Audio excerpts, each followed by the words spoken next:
Hello students, welcome to my channel Free Schooling. This is Prachi and today we will start with class 10's first chapter, that is chemical reactions and equations. But before starting our videos, I would like to request, if you like my teaching videos then please like, share and subscribe my channel, and for better understanding please watch each and every part of each chapter. Thank you. Now let's start with chemical reactions and equations.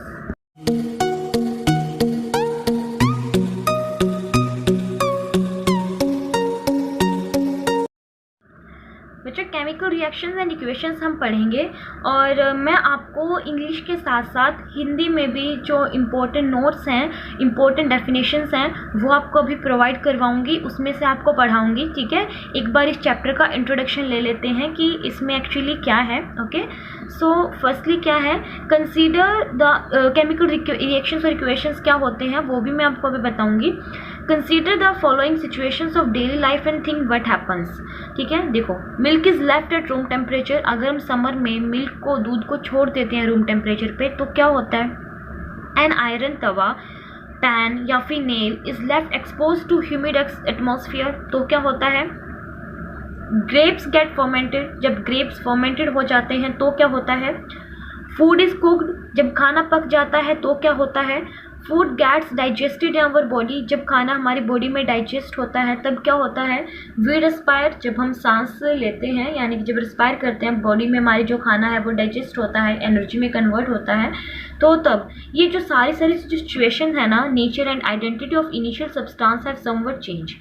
तो इससे हमें क्या पता चल रहा है कि अगर हम मिल्क को छोड़ देते हैं तो उसमें से कुछ और बन जाता है. ठीक है, दूध हमारा फट जाता है कई बार. ठीक है, तो पहले कुछ और चीज़ होती है, बाद में वो कुछ और बन जाती है.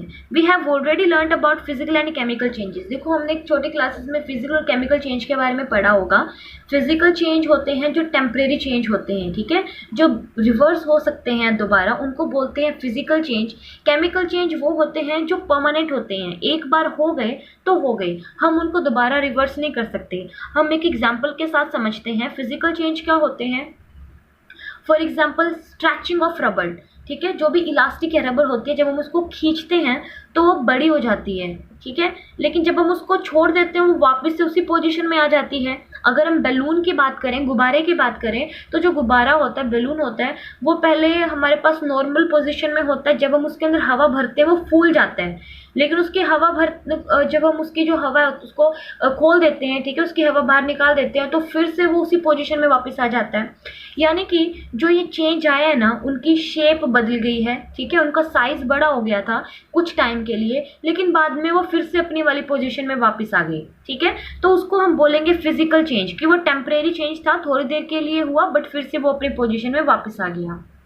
लेकिन केमिकल चेंज कौन से होते हैं, जैसे दूध का दही में बदल जाना. ठीक है, कागज होता है, जो पेपर होता है वो जल गया, उसकी राख बन गई, ऐश बन गई, वो ये केमिकल चेंज होते हैं. कैसे, अगर एक बार दूध दही में कन्वर्ट हो गया तो क्या हम उसको दोबारा दूध बना सकते हैं. बिल्कुल नहीं.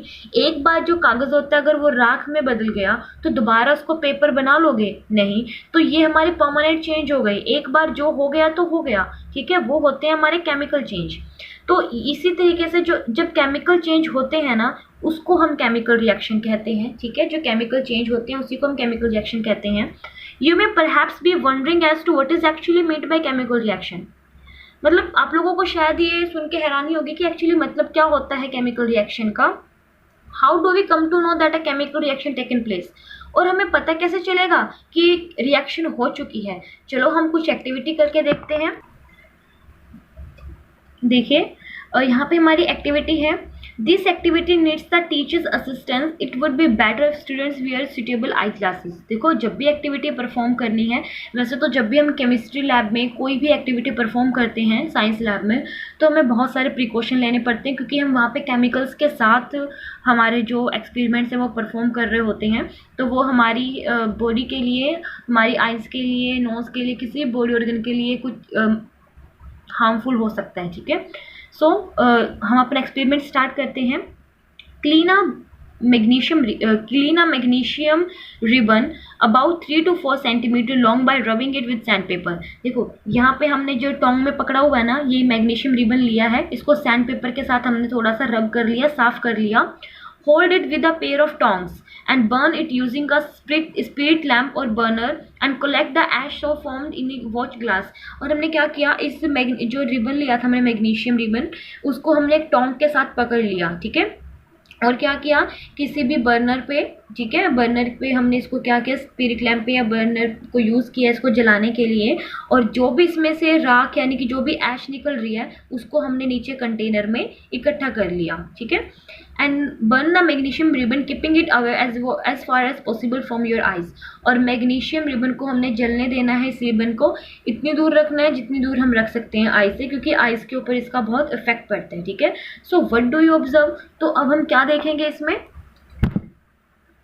हमने क्या देखा अब इसमें, जब हमने उसको ऐश को चाइना डिश में या ठीक है किसी भी बीकर में हमने इसको कलेक्ट किया, तो हम क्या देखेंगे, you must have observe that magnesium ribbon burns with a dazzling white flame, कि जो मैग्नीशियम रिबन है वो वाइट फ्लेम के साथ जल रहा है इनटू अ वाइट पाउडर, और एक वाइट पाउडर में चेंज हो गया।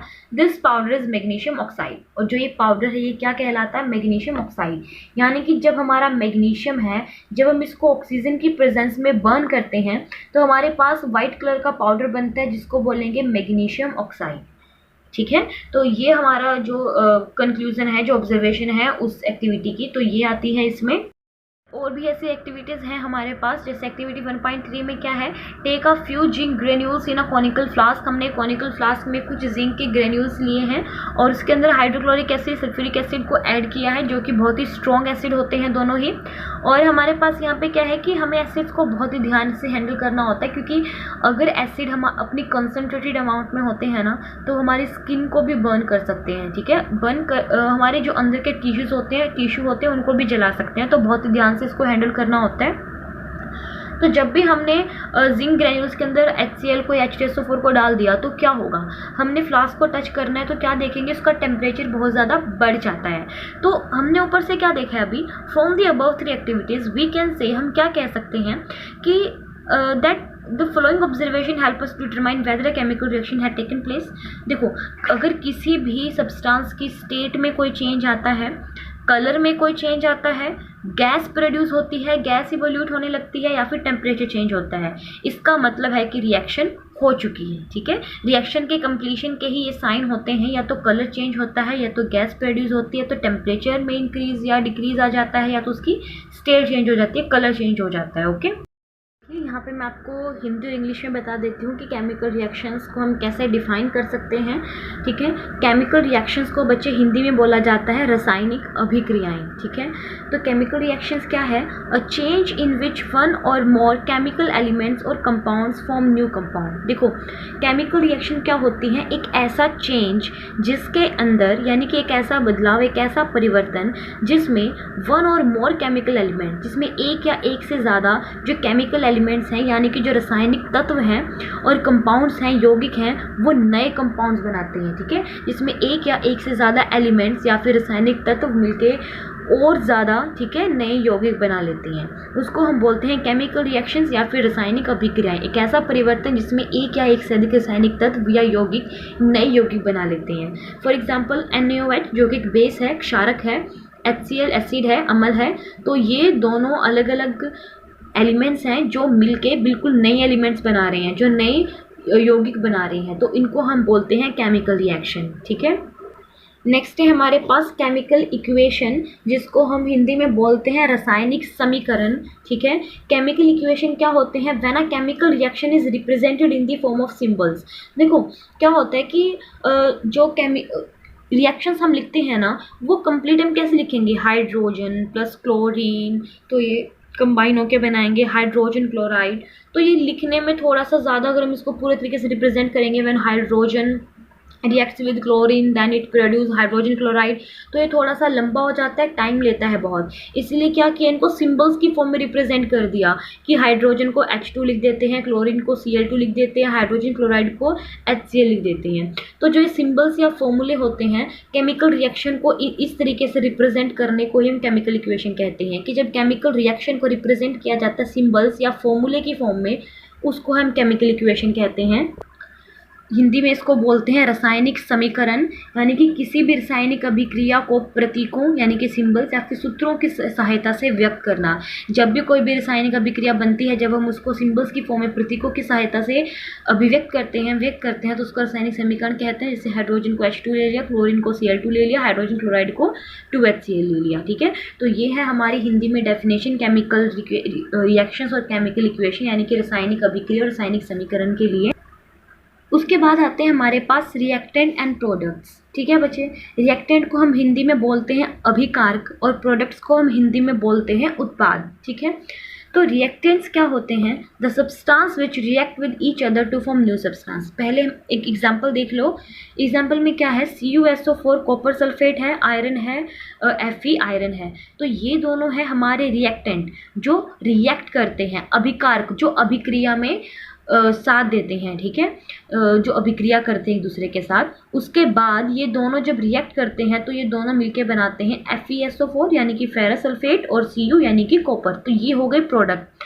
तो वो सब्सटेंस जो एक दूसरे के साथ मिलते हैं, रिएक्ट करते हैं, वो हुए रिएक्टेंट, और जो सब्सटेंस बनते हैं रिएक्ट करने पे वो हो गए हमारे प्रोडक्ट। ठीक है, तो लेफ्ट हैंड साइड वाले होते हैं रिएक्टेंट और एरो के राइट हैंड साइड वाले होते हैं product. The substance which react with each other to form new substance, वो सब्सटेंस जो एक दूसरे के साथ रिएक्ट करते हैं और नए सब्सटेंस बनाते हैं उनको हम कहते हैं रिएक्टेंट यानी कि अभिकारक। वे पदार्थ जो परस्पर क्रिया करके नए पदार्थ बनाते हैं। ठीक है, वो पदार्थ जो आपस में क्रिया करते हैं और नए पदार्थ बनाते हैं तो इनको हम बोलते हैं अभिकारक। प्रोडक्ट कौन से होते हैं?